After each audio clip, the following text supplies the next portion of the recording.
The video for April 21st, 2017 is entitled, "It Does No Good to Argue." I do my best not to argue with people who hold different viewpoints than me. I try to politely back away. Nevertheless, I still get people who try to get me to become a Christian or something else, as they are. I even have one who, though he has been a Facebook friend for a good while, suggests that I stop saying namaste as I close my videos. To me, namaste simply means the light or the divine in me recognizes the same in you. Indeed, if God is really God, that energy is all and in all. Our problem is that most of us fail to see that. To many, separation is their reality. Everything in our manipulated world is built on separation. This is not that. As I see it, aspects of everything I can see out there are also in me. Separation is the lie of all lies, and it convinces us, thus preventing us from actually loving ourselves and each other. What's it going to take for humanity to wake up? After I wrote that blurb, I sat here for a good while pondering the whole situation. I think the person who recommended that I become a Christian, though admitting that he himself has given up on a lot of things, he doesn't expect to see any positive change for at least 3 generations for the earth to actually undergo positive change. And his message, his private email to me was all over the place, actually. It encouraged me to listen to a video, which I didn't do, of another individual. And, started out just saying all the problems that this person has themselves personally, but then recommended that I return to Christ, that I get myself right with Christ. And as I've said many times, I've always considered myself a Christian, but I also consider myself a Buddhist, Hindu, a Jew, a Muslim. I mean, I consider all of the religions to have elements of truth. And that's what I try to find as I build bridges, because I don't like to see separation. And yet this writer that talked to me about saying namaste suggested that I'm separating because I want God to take out the evil ones who dominate the world and the human experience, and have done so repeatedly, year in and year out, generation in and generation out, millennia in and millennia out.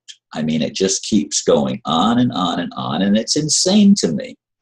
It's insane to me. So I'm asking God, who is all and in all, to separate that part of God that is malevolent, that is not loving, that is not kind, that is not compassionate, that lacks the basic essentials of what it means to be a decent being. And so I'm saying, I guess, in all of this, that God is not completely decent, that God has indecency or untruth in him, and yet God is truth. So there's a contradiction here, and I acknowledge the contradiction. But again, it doesn't do any good to argue. I mean, I want a world, and my vision has always been for a world that is able to be at peace.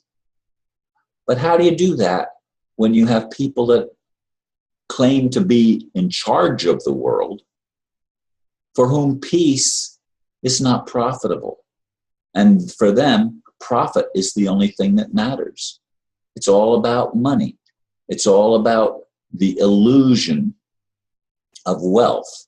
And even gold and silver and precious metals aren't wealth, but at least they're tangible. They're not just numbers on pieces of paper that are backed by nothing, as our fiat currency has been, and that's supposedly changing. But I don't see the changes.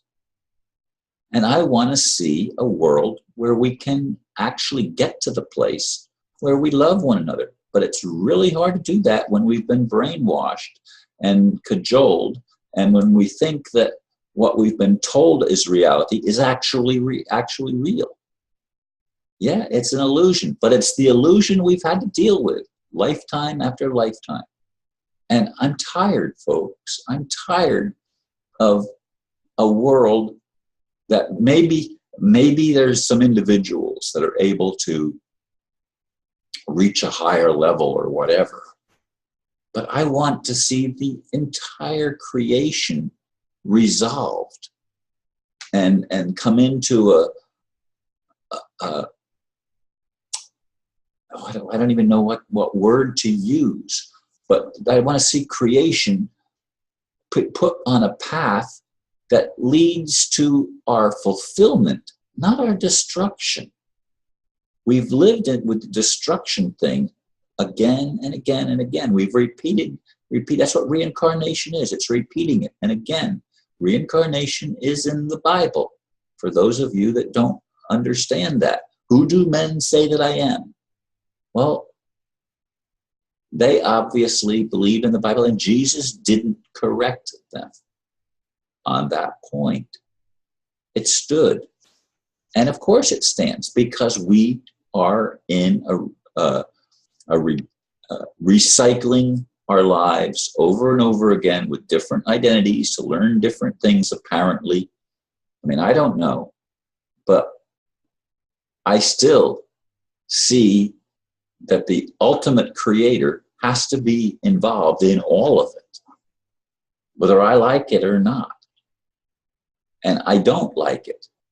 And I admit that I don't like it. So I've reached a place of consciousness that I admit that there are things that need to be changed. I want whatever elements of darkness are in me to become enlightened.